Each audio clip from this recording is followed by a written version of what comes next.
আসসালামু আলাইকুম প্রিয় দর্শক। আমিরুল মোমিনীন মানিক আপনাদের প্রত্যেককে আমন্ত্রণ জানাচ্ছি চেঞ্জ টিভির পর্যালোচনায়। আমাদের আজকের আলোচনার বিষয় হচ্ছে ম্যাজিক দেখালেন এরদোয়ান, এক তুড়িতে ঠান্ডা ইরান যুক্তরাষ্ট্র। রিসেপ তাইয়েপ এরদোয়ান আসলেই কি কিং মেকার, বা রিসেপ তাইয়েপ এরদোয়ান কি প্রত্যেকটি জায়গাতে সফল? দীর্ঘদিন ধরে তিনি তুরস্ককে পরিচালনা করছেন। তাকে নিয়ে বিরোধী পক্ষের সমালোচনা থাকলেও গত ২২ বছরের সময়কে যদি পর্যালোচনা করি, তুরস্কের উত্তরোত্তর সমৃদ্ধি এবং উত্তরণ ঘটেছে।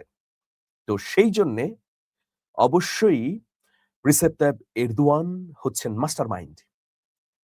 এই যে দেখুন মধ্যপ্রাচ্যের একটা ভয়াবহ উত্তেজনাকে তিনি থামিয়ে দিলেন।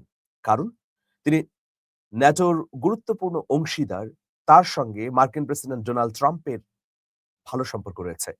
ফলে ডোনাল্ড ট্রাম্প চোখ বাঁধা উদ্ধত গরুর মতো যেভাবে ইরানের প্রতি আক্রমণের জন্যে নৌবহর পাঠিয়ে দিলেন, যেকোনো একটা অপরিণামদর্শী সিদ্ধান্ত যদি তিনি নিয়ে নিতেন, তাহলে কি ভয়াবহ অবস্থা তৈরি হতো? যেহেতু মধ্যপ্রাচ্য তেল উৎপাদক, সুতরাং এর প্রভাব সমগ্র বিশ্বেই পড়ত।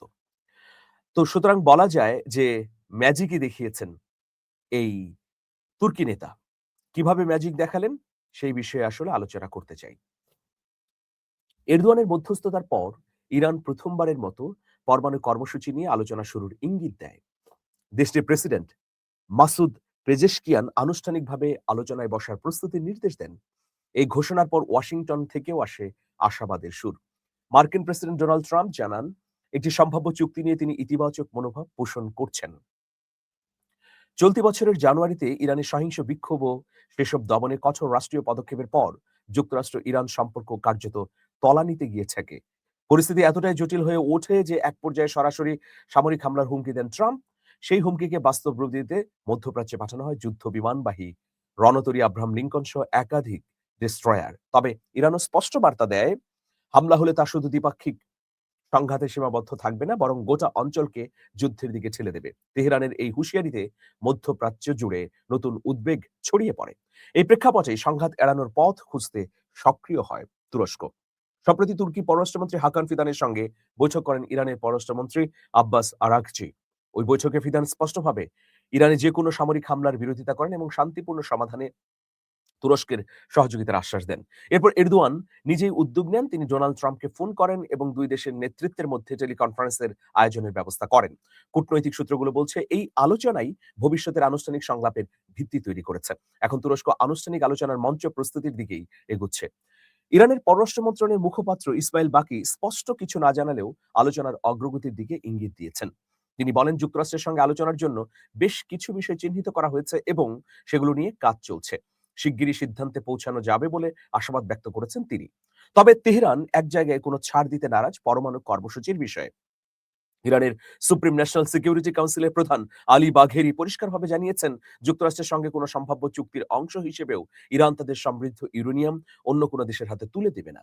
এ ধরনের গুঞ্জনকে তিনি সম্পূর্ণ ভিত্তিহীন বলে উড়িয়ে দেন। তার ভাষায়, ইরান কখনোই ইউরেনিয়ামের মজুদ নিয়ে আলোচনা বা দর কষাকষিতে যাবে না। সব মিলিয়ে ইরান ও যুক্তরাষ্ট্র এখন এক অদ্ভুত সন্ধিক্ষণে দাঁড়িয়ে আছে। একদিকে রয়েছে যুদ্ধের বাস্তব আশঙ্কা, অন্যদিকে আলোচনার ক্ষীণ কিন্তু গুরুত্বপূর্ণ সম্ভাবনা। তুরস্কের মধ্যস্থতা এই উত্তেজনার মোড় ঘুরিয়ে দিতে পারে কিনা, সেটাই এখন মধ্যপ্রাচ্যের রাজনীতির জন্য বড় প্রশ্ন। কিন্তু আমরা দেখেছি যেভাবে উত্তেজনা তৈরি হয়েছিল, সেই উত্তেজনা খানিকটা প্রশমিত হয়েছে। রোববার থেকেই তো যুদ্ধ শুরু হবার কথা ছিল। ইতিমধ্যে ৪৮ ঘন্টা পেরিয়ে গেছে। যুদ্ধ হয়নি। কারণ রিসেপ তাইয়েপ এরদোয়ান এখানে দুতিয়ালি করেছেন। প্রথমত ইরানকে বলেছেন যে ইরানের পাশে তিনি আছেন, প্রযুক্তিগত সহায়তা তিনি করবেন। এই প্রতিশ্রুতি যেমন তেহরানকে দিয়েছেন এরদোয়ান, একইভাবে মার্কিন যুক্তরাষ্ট্রকে, বিশেষ করে ট্রাম্পকে তিনি বলেছেন যে ন্যাটোর অংশীদার হিসেবে মধ্যপ্রাচ্যে সিদ্ধান্ত নেবার ক্ষেত্রে তার পরামর্শকে গুরুত্ব দেয়া উচিত। আপনারা জানেন, মার্কিন যুক্তরাষ্ট্রের প্রেসিডেন্ট ডোনাল্ড ট্রাম্প কদিন আগে যখন জাতিসংঘের সাধারণ অধিবেশন চলছিল, সেই সময়ে এরদোয়ানকে বিশেষভাবে তার দফতরে আমন্ত্রণ জানিয়েছিলেন। প্রেস মিট হয়েছে, সেখানে সংবর্ধনাও পেয়েছেন তুর্কি প্রেসিডেন্ট। তাদের মধ্যে যে হৃদ্যতাপূর্ণ সম্পর্ক আছে, সেটা স্পষ্ট হয়ে উঠেছিল ওই প্রেস মিটে। গোটা বিশ্বই তা দেখেছে। রিসেপ তাইপ এরদোয়ানের চেয়ারও টেনে ঠিক করে দিয়েছিলেন ডোনাল্ড ট্রাম্প। এরকম যখন সম্পর্ক, তখন এরদোয়ান ট্রাম্পকে কোনো বিষয়ে পরামর্শ যেমন দিতে পারেন, একইভাবে দাবি নিয়ে কথাও বলতে পারেন। সেই পরিপ্রেক্ষিতে এবং ট্রাম্প এই যুদ্ধ শুরু করলে এর যে পরিণতি ভয়াবহ হবে, সেই উপলব্ধি থেকে আপাতত যুদ্ধের অবস্থা স্তিমিত হয়েছে। মধ্যপ্রাচ্যের পরিস্থিতি এখন আর আগের মতো নেই যে চাইলেই আমেরিকা মধ্যপ্রাচ্যকে গুড়িয়ে দেবে বা ইরানকে ধ্বংস করে দেবে। এই যে বিগত ২ দফায় ইরান-ইসরায়েল যুদ্ধ হয়েছে, এটার মধ্যেই আসলে প্রমাণিত হয়ে গেছে যে এখন একটা শক্তির ভারসাম্য তৈরি হয়েছে। ফলে যখন যুদ্ধের হুমকি দিয়ে দিল ট্রাম্প এবং সেই অনুযায়ী কাজ শুরু করল, তখনও দ্বিধায় ছিলেন তিনি যে এটা শুরু করবেন কিনা। কিন্তু যখন আবার দেখলেন এরদোয়ানের আহ্বান, তখন শুভবুদ্ধির উদয় হলো কিছুক্ষণের জন্যে এবং এখন আমরা দেখতে পাচ্ছি যে যুদ্ধটি আপাতত হচ্ছে না বা বন্ধ রয়েছে। এরদোয়ান এক্ষেত্রে ম্যাজিক দেখিয়েছেন নিঃসন্দেহে। আমরা আশা করি মধ্যপ্রাচ্যে এরদোয়ানের দুতিয়ালি বা মধ্যস্থতায় এই যুদ্ধ আপাতত বন্ধই থাকবে। ভালো থাকবেন সবাই। শুভেচ্ছা নিরন্তর। আল্লাহ হাফেজ।